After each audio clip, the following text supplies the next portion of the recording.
Hello!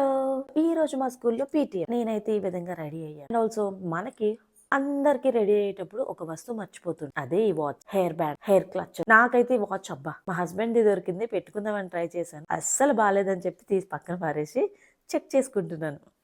నేను స్కూల్‌కెళ్ళేటప్పుడు Saturdays పీటీఎమ్స్ ఉంటాయి కాబట్టి హస్బెండ్ సాటర్‌డే మొత్తం అంతా చూసుకుంటారన్నమాట. పీటీఎం అంటే కాస్త లేట్ అవుతుంది. తెలుసు కదా! ఒక్కొక్క క్వెషన్‌కి ఆన్సర్ చేయడానికి చాలా చాలా టైం పడుతుంది. అండ్ పీటీఎం కూడా నేను లిటరల్లీ చాలా ఎంజాయ్ చేస్తూ ఉంటానన్నమాట. ఎందుకంటే ఈ ప్రొఫెషన్‌లోకి కొత్తగా వచ్చాను కాబట్టి కాస్త ఎంజాయ్ చేస్తున్నానన్నమాట. ఇది నా సెకండ్ పీటీఎం. అండ్ ఆఫీస్ నుంచి ఇంటికొచ్చిన తర్వాత మా చిలకమ్మ చేసే పనులు ఇవన్నమాట. సరే బాయ్ అని చెప్పేలోపు మళ్ళా ఇంకేదో గుర్తొచ్చి షేర్ చేస్తున్నా.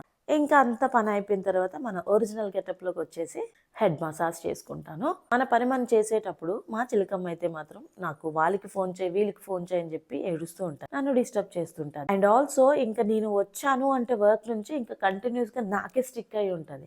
మీ పిల్లలు కూడా అంతే కదా! హస్బెండ్ కూడా ఎవరో తెలియని వ్యక్తుల్లాగా బిహేవ్ చేసి పిల్లల్ని మనం వదిలేసి వెళ్ళిపోతారు. అంతే కదా! Hope you like this video. By.